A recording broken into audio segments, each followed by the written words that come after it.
So I'm up Buggy. Good morning from beautiful Indonesia, from Bali. I'm walking from the south part of the island to the north part of the island where Ubud is. There's a kind of monkey sanctuary up there that I'm headed to.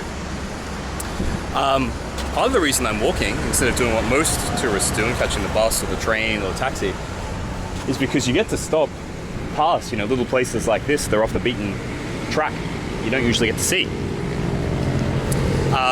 Another reason why I like to walk is, God knows I need the exercise. And also because you don't have to worry about taxis or anything like that. Which brings me to the topic of this video.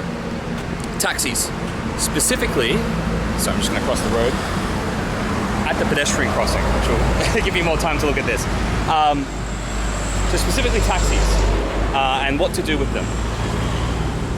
Because if you've ever been to a country in Southeast Asia, or any developing country really, you'll notice that often the cost of the taxi isn't what you expect to pay.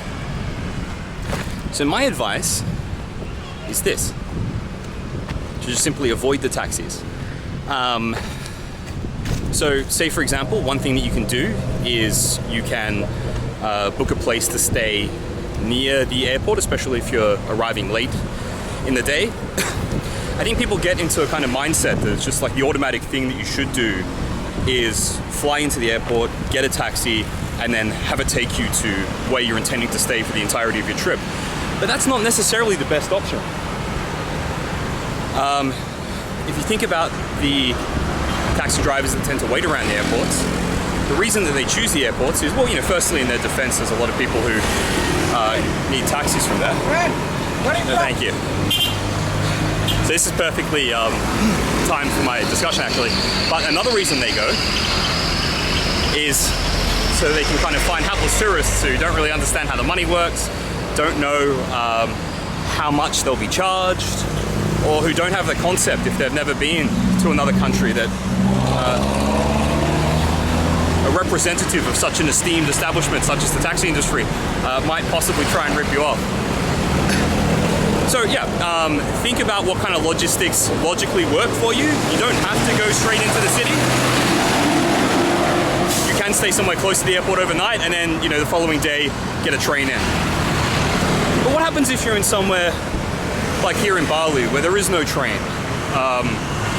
There is not a whole lot of bus services. Well, I would still say don't take the taxi, even though you do need to take the taxi. What do I mean by that?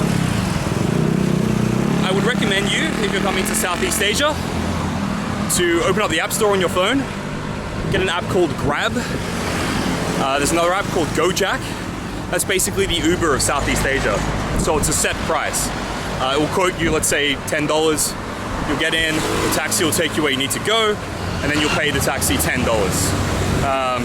There won't be any situations where you get in, you go what's the equivalent of a $3 trip, and then they try and charge you $25.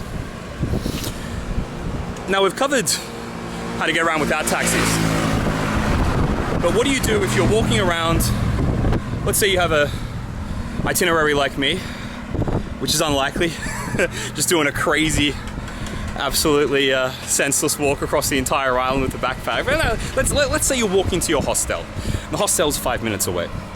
You don't need a taxi, but people come up to you and they say, "Hey, taxi!" Well, if you're a polite person and you haven't been in a place like this before, then your instinct, of course, is going to be, "Oh, no, thank you, I don't need a taxi." Then they'll ask, "Oh, where are you from?" "I'm from Australia." "Okay, you need a scooter?" "No, thank you." "What do you need?" "I don't need anything." No. And then they'll follow you. Because that's the business model, really. You sit by the road, tourists go past, you just kind of make your pitch, and then some of them will need a taxi. So I guess they just go hard with everyone. But after a while, if you keep that up, you'll never get anywhere. As soon as you say no to that one taxi person, have a conversation about why you don't need a taxi, you'll walk for another 10 seconds, and you'll be offered a taxi from someone else. Especially if you're staying in a touristy area, Kuta, Seminyak, somewhere in Bangkok perhaps. So what I recommend is to not engage in conversation. Also be polite and kind, of course. These are human beings, just trying to make a living. But show that you're not interested. I recommend just the hand wave, the shake of the head, maybe a no thank you. But try and keep up conversation. Just keep walking. Think of it this way. You're wasting their time as well. You're not going to buy anything. You're not going to get a taxi. Might as well let them move on to their next customer, and you might as well get along about your day. All right. Those are my sweaty taxi tips from Bali, Indonesia. More to come.